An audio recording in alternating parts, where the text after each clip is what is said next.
See, I think this is why I don't play this game so much anymore, is because it just takes so long to get back into it. Because I've lost so much skill, like from being champ and whatever. But you don't derank is the thing. Ah, should have been. See, like, that would have been every day. Back in the day. Every time. That would have been a goal. But the game just remembers the MMR you were on.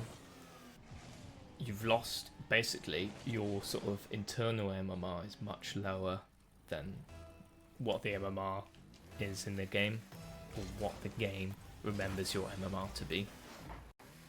And so, like, that happens, and I play about, 3 games or something, and I get 3 losses where, I'm making pretty bad mistakes, probably like that one. And it's just not going very well, and then I give up, and then maybe a month later I think, oh, let's give it another go. Doesn't go well. And the cycle continues, so you never get back into the swing of things. It would be good if you could sort of reset. I mean, I get that. That's probably what Smurfs do. That's why Smurfs do it. That's why they derank and, start, to try and get that feeling back of winning, maybe.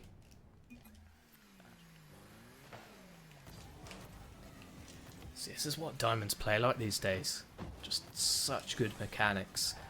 And basically sort of champ level rotations. Or at least what champ was back in the day. And it's just things move on without you.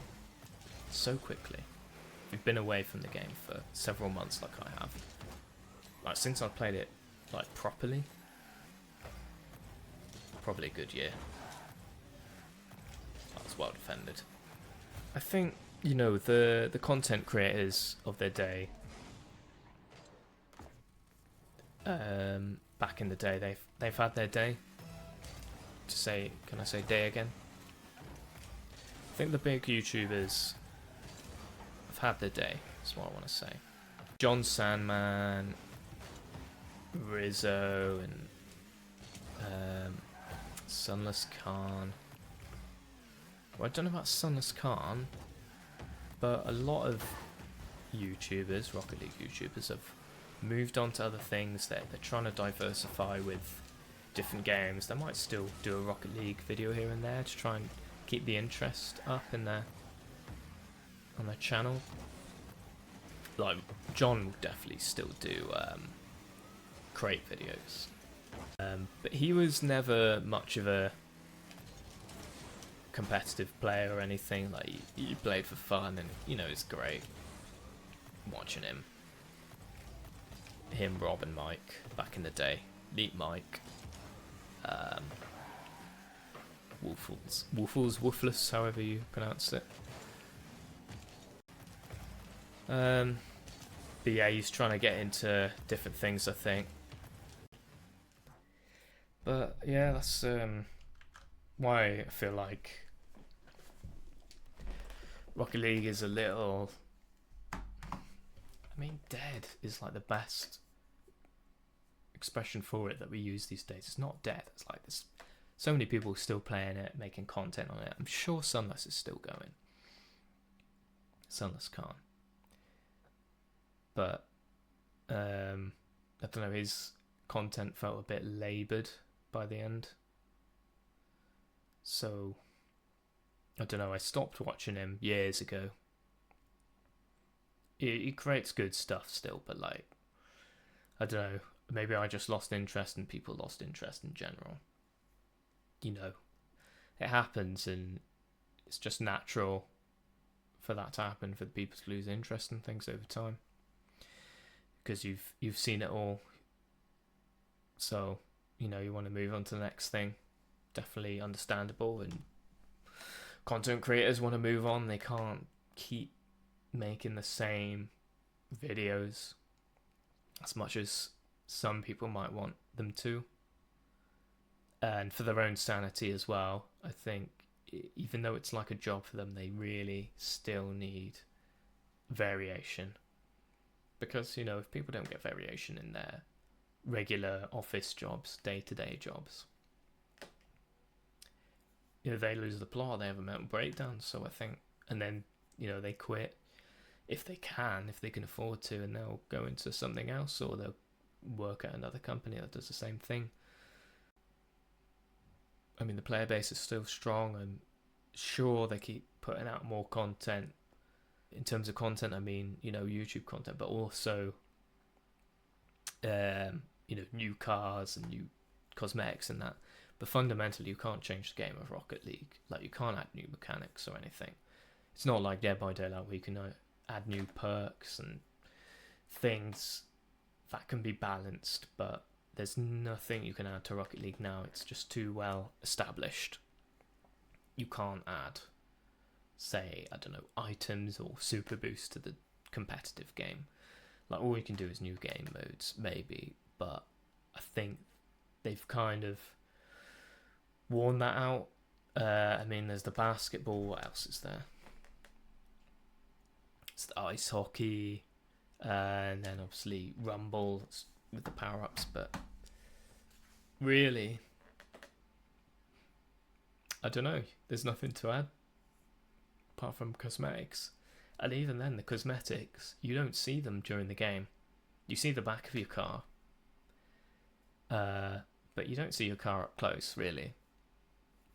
And you definitely don't see the opponent's cars up close long enough. Like, they're just gone in a flash. Like, there's no chance of admiring the opponent's car.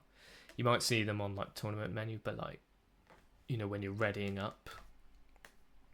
But ultimately, like, you just don't see each other's cars in gameplay. So cosmetics feel a little pointless. Like, it's difficult to show them off. And so I just feel like the interest in this game has dwindled a lot. I don't know what the player base is like. Maybe this is all anecdotal, but this all leads to why I don't really play it, and probably why my friends don't really play Rocket League anymore.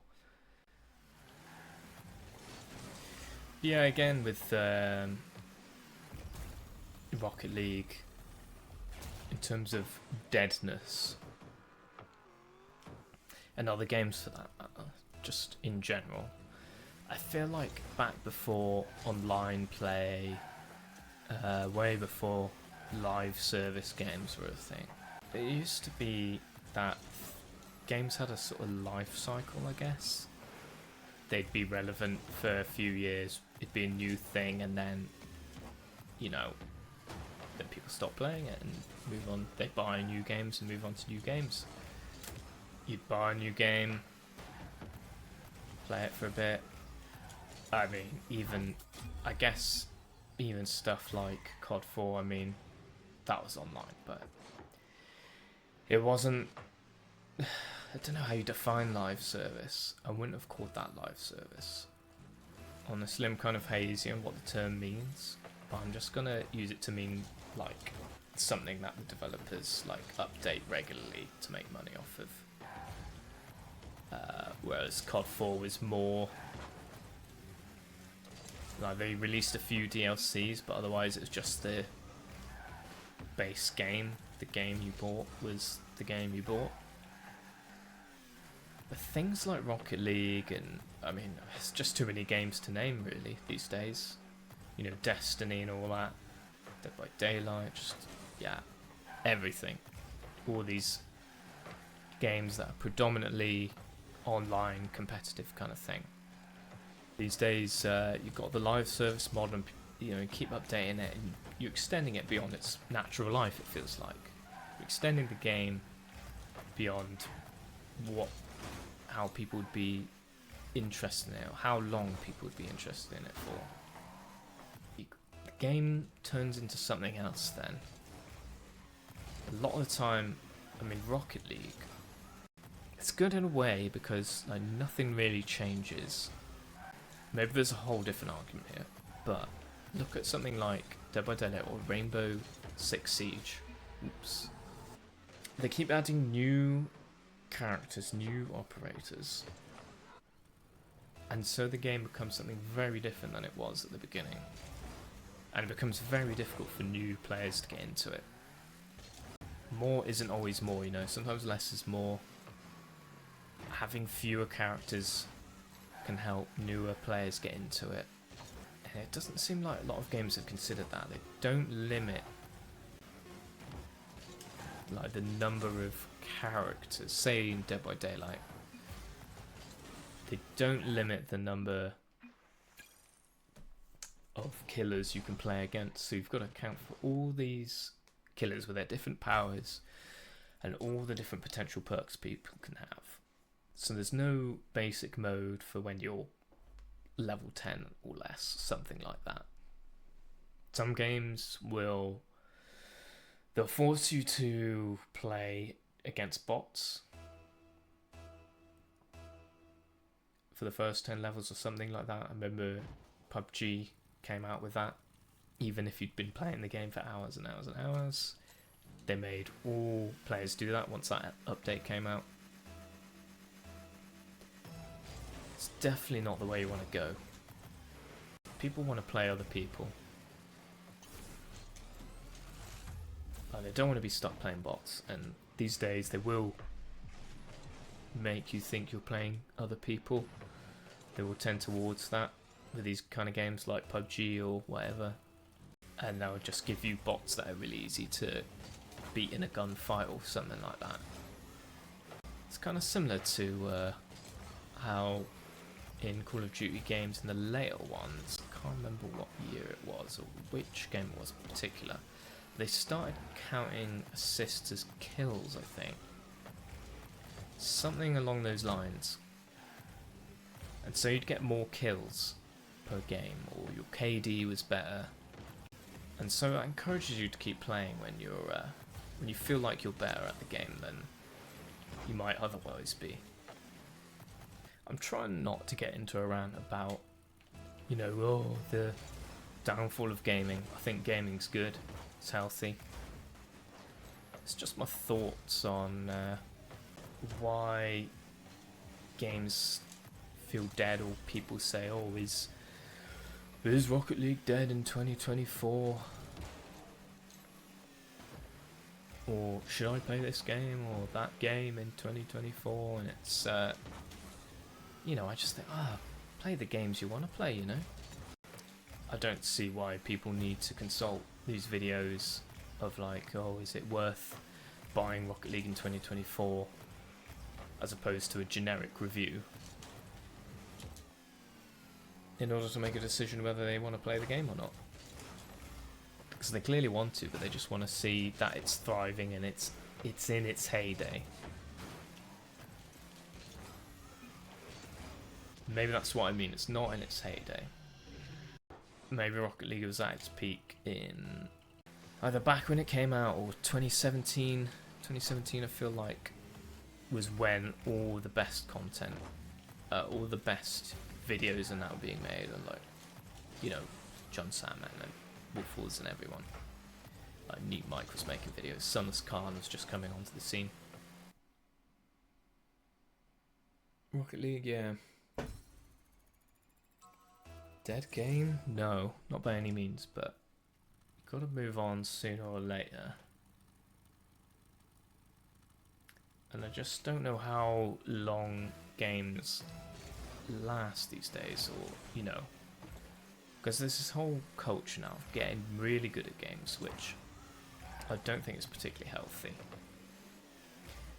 I mean, getting good is one thing, but then getting really, really, like, tens of thousands of hours in to a game, that's kind of on the edge of like, should that be allowed? It doesn't feel healthy. I mean, you'd say, okay, 10,000 hours of a sport, it's probably good for like football or whatever. You know, maybe you can go pro with that, maybe go pro in esports, but it's a whole nother thing, and I think there's less longevity to that. Like, you become older, too old for it a lot quicker, I'd say, in esports, ironically. Do you think you wouldn't have to use, you know, your physicality wouldn't matter so much. But it's your reaction times and everything, isn't it? They just drop off. Or see, people in Diamond now doing speed flips can't keep up. They can't keep up with the way the player base is progressing. And then people get so many hours in the game. It goes past fun. It doesn't stop being completely fun, I'm sure, for these people. But I guess it's kind of like professional athletes. It's kind of primarily a job to them.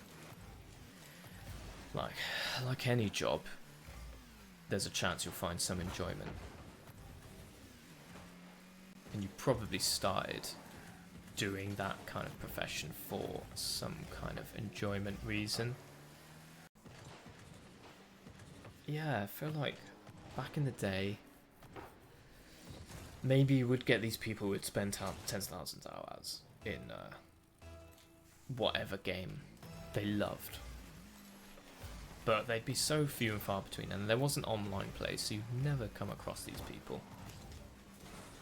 I think even now with my 1,300 hours, 1,400 hours in Rocket League, like back in the day, that would have been considered freakish. To have that many hours in any game. But now, there seems to be a culture surrounding gaming of, you know, to be good, you've got to live and breathe the game you want to play. I feel like that's not good for kids, you know, playing Fortnite and that. Like if they want to be super good at the game and take it seriously, and you know, esports and all that, it's just, you know, I imagine there's plenty of kids these days who want to become e-athletes or whatever you call them, and that means playing Fortnite or whatever it is like it's your full-time job, and on weekends, just every day, full-time. Also just feel like it breeds more toxic games. It takes the fun out of games in general for everyone playing online games. It's just you're optimizing the fun out of the game almost. I know that's been a thing for a while. Gamers will optimize the fun out of any game. But this is what I'm saying. It's just you're not playing it every day. You take a break or whatever, and your rank goes down, or you know you're not gonna be the esports star you want to be. And so I see why there's growing interest in single player games, or people say, oh, I don't like multiplayer games anymore, it's just toxic, or people expect you to be super good, or you know, there's too many people who take it really seriously, and even if they're not toxic to you, they're wiping the floor with you, and it's just a different level. Like, long gone are the days of just going over to your mate's house and playing like Burnout 3 and taking each other down in the game, and there's no strategies, no meta. I think the meta is what I'm referring to. Like, metas are kind of take the fun out of the games a bit when there's an optimal strategy and people are out to win. Like, obviously you're trying to win, but it's just there's a new level of try hard, I guess, and it's just which goes beyond having fun. I think that's why these days there are meme builds in certain games, like Dead by Daylight. There's meme builds, certain perks where your sole objective is to do something funny with the build, like pull off a certain play, which is, you know, maybe challenging, and it's not optimal, certainly not optimal, and it's not just like looking for the win or whatever. You want to pull off a certain play, maybe make your opponents look like a clown, Yeah, it's a shame the way games have gone, online gaming.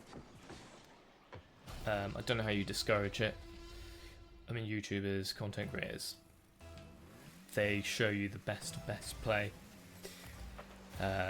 Strategy guides online. But mainly I think it's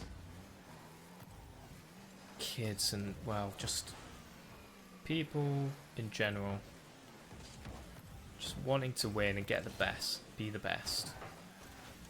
And it's a bit of a prisoner's dilemma of, you know, if everyone's using this strategy, I have to as well. Have you ever had more fun than when you first played Rocket League and you were missing the ball at every opportunity, you went for the shot, and finally you made a goal? You know, there's nothing more fun than that, so you keep playing, and then, you know. And then, you know, the fun starts to go as you're losing more, and you just, it's getting same old, same old. But people go beyond that. And I guess I'm guilty of that as well. Having over 1,000 hours in this. It's,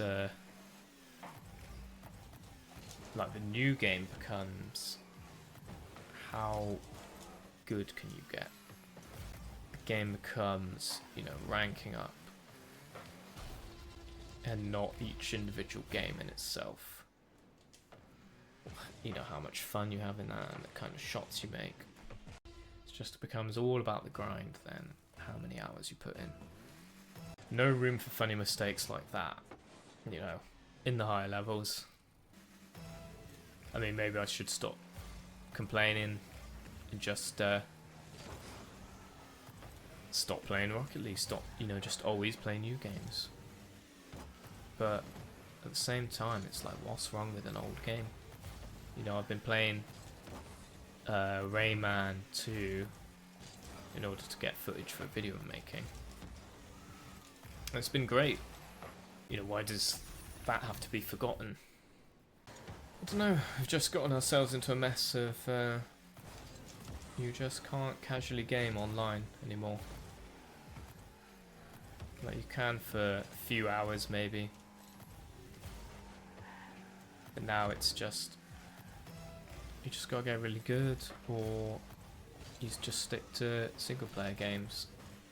It's like, you know, going through the motions kind of thing. It's always nice to come back to it after, you know, a little break, but as I was saying at the very beginning of this rant, it's just a case of you can't keep up. Like, diamonds will get better, like each rank will just get better, and the game treats you as if you were the same as you ever were. But that MMR itself, like, people at that MMR will get a lot better and you're just getting worse because you're not playing. And that's encouraged even more by these, you know, daily tasks, rewards and all that. That encourage you to play all the time, every day. Have a sort of unhealthy obsession with it, you know. And it's got to be the one game you play, nothing else. Every online game wants that, wants to be that one game that you play.